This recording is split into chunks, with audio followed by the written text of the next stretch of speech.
आरोपियों को फांसी दो, फांसी दो, निर्भया पार्ट 2 के आरोपियों को फांसी दो, फांसी दो, निर्भया पार्ट 2 आरोपियों को फांसी दो, फांसी दो।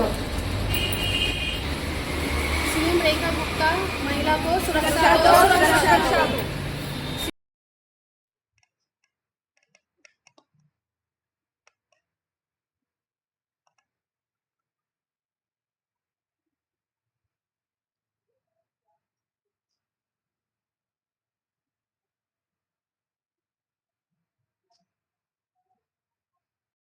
बहुत ही असुरक्षा महसूस होती है सर। क्यों?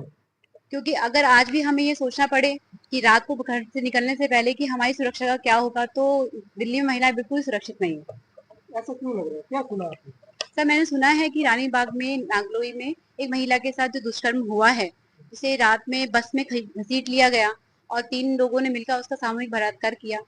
तो ये एक असुरक्षा की भावना ही है कि हमें बाहर निकलने से पहले सोचना पड़ेगा महिलाओं को कि वो बाहर निकले कि नहीं निकले। ऐसा नहीं हो सकता कि महिलाएं काम के लिए ही बाहर निकलती हैं, हो सकता है उन्हें कोई घरेलू परेशानी हो या उन्हें कहीं इमरजेंसी में बाहर जाना हो, वो कैसे जाएंगी? उनकी सुरक्षा का क्या? सरकार सख्त है मैम? सर, सरकार सख्त होती तो शायद ये दुर्घटना सामने नहीं आती, ये दोबारा से निर्भया कांड नहीं होता।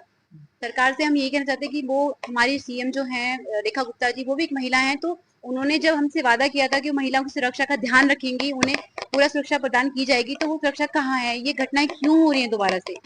पहले की घटना सुन के मतलब ऐसा लग रहा है कि हम यहाँ पे दिल्ली में बिल्कुल सुरक्षित नहीं है, महिला तो बिल्कुल सुरक्षित नहीं है। ऐसा क्यों लग रहा है? ऐसा महिला मुख्यमंत्री है आखिर। नहीं है वो, लेकिन उनके लिए जैसे ये दोबारा ये निर्भया कांड जैसे पार्ट 2 बोला जा रहा है, तो बल्कि ये होना नहीं चाहिए, जबकि ये हुआ।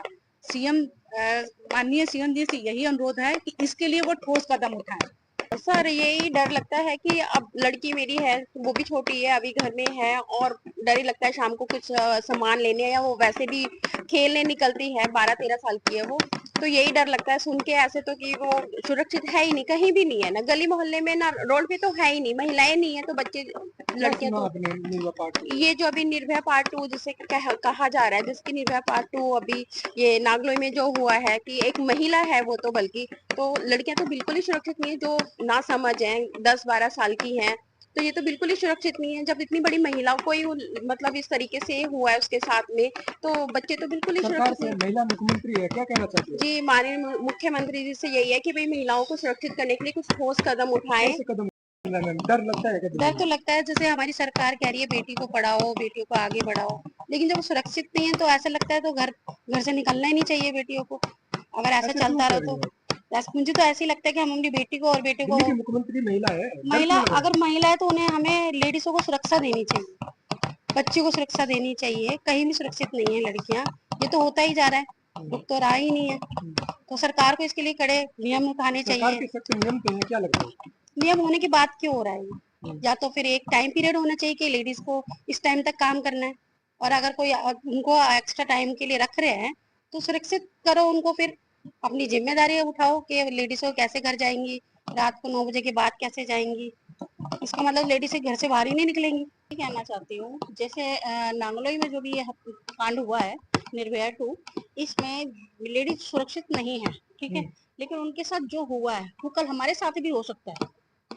ऐसा क्यों लग रहा है? डर इसलिए लग रहा है क्योंकि सर जब बाहर लड़कियां, बेटियां, लेडीज काम करती हैं, वही सुरक्षित नहीं है, तो हम तो अपने गली के बाहर जाने में भी सुरक्षित नहीं हो सकते। आरोपियों को फांसी दो, फांसी दो, निर्भया पार्ट 2 के आरोपियों को फांसी दो, फांसी दो, निर्भया पार्ट 2 आरोपियों को फांसी दो, फांसी दो। सीएम रेखा गुप्ता महिला को सुरक्षा सुरक्षा दो, दो, सुरक्षा दो।